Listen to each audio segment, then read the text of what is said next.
सुनाओ IFCI limited अब देखिए 55 रुपए 95 पैसे का प्राइस आ चुका है और पीएसयू में कल के दिन बड़ी गिरावट हमें देखने को मिली। स्पेशली अगर आप बात करें तो यहाँ पर रेलवे स्टॉक्स जो है वो पिसते हुए नजर आए और जिनके Q3 के नंबर्स खराब रहे वो सारे के सारे स्टॉक्स जो हैं वो पिसते हुए नजर आए।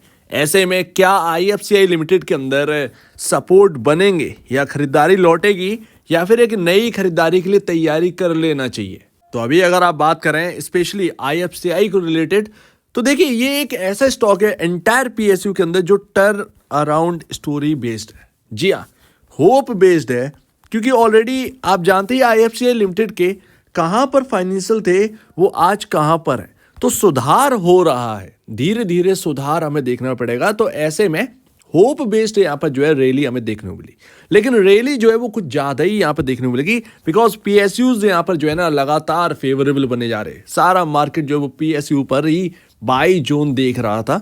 इसकी वजह से लगातार जो पीएसयूज की जो वैल्यूशन है, मैं ऑलरेडी आपसे यहाँ पर जो है अलर्ट कर रहा था कि मार्केट एक बार मुड़ के देखा कि वैल्यूशन कहाँ पर है, उस वक्त आएगी गिरावट। तो वो चीज़ यहाँ पर जो है ना सही होती हुई नजर आई है। तो वही बात है कि आप लगातार जो है खरीदारी कर रहे हैं, लेकिन क्यों कर रहे हैं वो एक रीज़न आ जाता है। तो आईएफसीआई की वैल्यूशन जो है काफ़ी महंगी हो गई थी। Q3 ने डिसअपॉइंट कर दिया, बट मैं फिर भी कह रहा हूँ कि Q3 के नंबर्स डिसअपॉइंट वाले नहीं है, सबसे पहली बात। तो अभी सपोर्ट कहाँ है ये तो बात की बात है। सबसे पहले तो हम ये समझते हैं कि इस हिसाब से वैल्यूशन कितनी है, क्योंकि होप बेस्ड सब कुछ है, होप बेस्ड सब कुछ है। तो ऐसे में वैल्यू क्या है स्टॉक की? सबसे पहले तो बात करते हैं बुक वैल्यू की। 15 रुपए 72 पैसे इसकी रियल प्राइस है। किसी भी स्टॉक की अगर बुक वैल्यू की बात करें वो एक एग्जैक्ट उसके फंडामेंटल बेसिस पर प्राइस जो है वो यहाँ पर होता है। उसके बाद प्राइस टू बुक वैल्यू अगर आप देखेंगे तो 3.55 टाइम यहाँ पर जो है अपने बुक वैल्यू से ऊपर प्राइस काम कर रहा है। तो अभी अगर आप देखें तो ऐसा कुछ यहाँ पर हुआ नहीं है, अभी भी स्टिल कुछ ऐसा हुआ नहीं है जिसकी वजह से आपका जो प्राइस टू बुक वैल्यू है वो 3.55 टाइम या 4 टाइम ऊपर यहाँ पर वर्क कर रहा हो। ऐसे में कहाँ ही प्ले होगा और जगह बचेगी क्या? तो ये बात आ जाती है। तो इसका अगर आप बेसिकली अगर आप देखें होप बेस्ड ट्रेड है, तब भी यहाँ से जो है बुक वैल्यू से आप डबल मान सकते हैं उस प्राइस को जहां पर इस स्टॉक को ट्रेड करना चाहिए आफ्टर होप बेस्ड। ये आप समझ रहे हैं ना, यानी कि 30-32 रुपए एक सही एक सटीक प्राइस होना चाहिए इस स्टॉक का। जबकि अगर हम देखें तो यहां से 64-70 के अराउंड यहां पर जो है स्टॉक आ गया था। तो ये एक गलत बात है। इसीलिए यहां पर जो है Q3 के नंबर्स आप देखें कुछ आए नहीं इतना अच्छा और तेजी पहले हो गई। तो वो एंटायर पीएसयू के अंदर जो वैल्यूशन चिल्ला रहे थे वो सब कुछ ठंडा पड़ गया एक्चुअल में। And I already told you that यहां पर आप Q3 के नंबर्स अगर आप जज करेंगे ना समझ में नहीं आएंगे, बिकॉज एक्सपेंसेस जो है ना वो बड़े ही डिफरेंट है, बहुत ही डिफरेंट एक्सपेंसेस है। उसकी वजह से यहाँ पर प्रॉब्लम, जैसे क्वार्टर दर क्वार्टर आप जज कर ही नहीं सकते। यहाँ पर उल्टा एक्सपेंसेस जो है खर्च करते हैं कंपनी वो यहाँ पर जोड़े जाते हैं, जबकि यहाँ पर उल्टा यहाँ पर हुआ है 74 करोड़ ऐड हुए।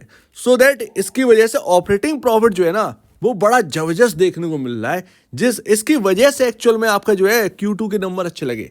इसीलिए Q2 के जो नंबर है वो डिपेंड नहीं कर सकते। आप कहें कि आप इसको कंपेयर कर लीजिए, क्या कंपेयर करोगे? कल मैंने आपके सामने कंपेयर करके दिखाया, कल या परसों कंपेयर करके दिखाया था मेरे ख्याल से।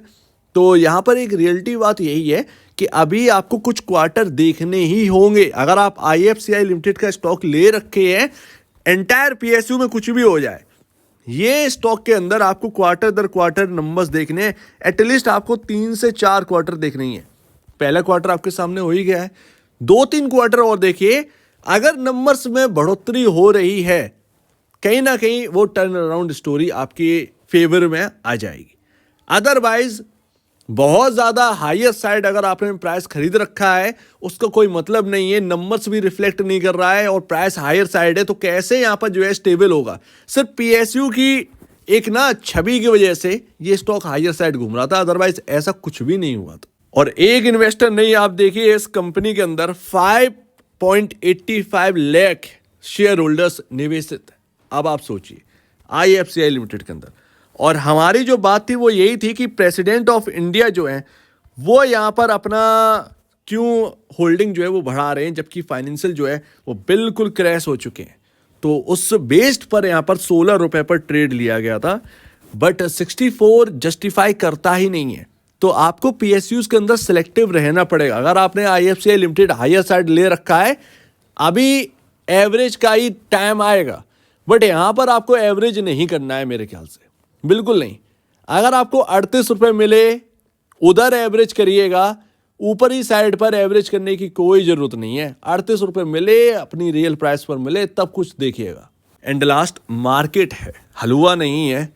एक रियलिटी में आपको लगातार कह ही रहा था कि मार्केट के अंदर जो पीएसयूज हैं वो सिर्फ और सिर्फ एक रैली दिखा रहे हैं। डिमांड की वजह से ये सब स्टॉक्स दौड़ रहे थे। रियलिटी जो है, फ्लो टेस्ट जो है, वो आपका Q3 करके दिखा देगा, करके दिखा दिया। सब कुछ क्रैश हो गया एक्चुअल में। आप देखेंगे SJVN क्रैश हायर साइड से, कितनी हैवी वैल्यूएशन पर वो ट्रेड कर रहा है। इस प्राइस पर आज भी कितनी हैवी वैल्यूएशन पर ट्रेड कर रहा है। कुछ ही आप चुनिंदा स्टॉक्स हैं जो कि ले सकते हैं।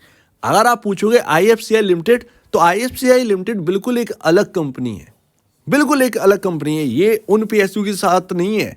ये पीएसयूज को यहाँ पर जो है संभालते हैं, इनका काम है। उनको कितना पैसा चाहिए, क्या ज़रूरत है, स्ट्रेटजी बनाना, कंसल्टेंसी, ये सब वर्क जो है वो IFCI लिमिटेड का है। सरकार ने इनको चुना था, इनको बनाया था कि आप बाकी पीएसयूज की हेल्प करेंगे, कहाँ कहाँ उनको चाहिए। तो वो यहाँ पर IFCI लिमिटेड का काम है। काम बिगड़ गया था, बट अब जो है अगर उसके अंदर टर्न अराउंड आता है तो IFCI लिमिटेड जैसा दूसरा कोई है ही नहीं। ये आपको बेनिफिट मिल जाएगा। लेकिन हायर साइड 64-65 रुपए पर कोई मतलब था ही नहीं इसको बाय करने का। सो उम्मीद है आप काफ़ी कुछ समझे होंगे। निराश मत होइए इस बात को सुनकर, बल्कि यहाँ पर आप ये देखिए कि अगर आप निचले लेवल पर बाय कर रखे हैं तो आपको होल्ड करना है तो आप होल्ड कर लो।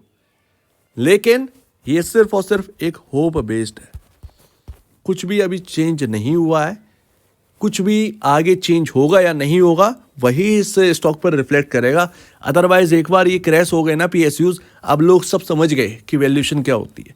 तो वो अगर आप देखें दोबारा चार्मिंग स्टॉक बन जाएगा, वो कहना काफ़ी ज़्यादा मुश्किल है।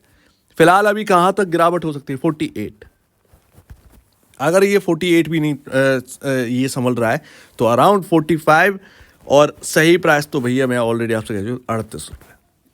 बस इस पर फोकस करना है। तो आपका नेक्स्ट प्राइस जो है वो 48 ही होगा। अगर वहाँ पर गिरावट संभल रही है तो ठीक है, गैप भी फिल हो जाएगा। लेकिन अगर वहाँ पर भी गिरावट नहीं रुक रही है तो एक नेक्स्ट गैप है 38 के अराउंड।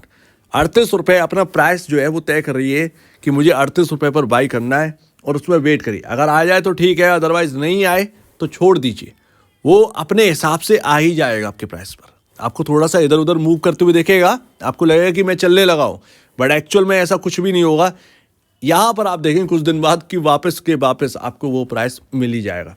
सो उम्मीद है काफ़ी कुछ आपने समझ लिया होगा। अभी जो टॉप बना हुआ है जब ये निकालेगा तो कहीं ना कहीं 100 की बात करिएगा, उससे पहले 100 की तरफ देखना भी नहीं है। तो अभी निवेश से पहले आपके जो ब्रोकर हैं या एडवाइजर हैं उनसे जरूर सलाह लीजिएगा। अदरवाइज नहीं है तो आपके सामने ये पॉइंट्स हैं, इन पर आपके स्टडी होनी चाहिए और आप खुद भी डिसीजन ले सकते हैं। तो आप क्या कहना है इसके ऊपर कमेंट सेक्शन में कहिएगा। और अब वीडियो देखने के लिए बहुत धन्यवाद दोस्तों।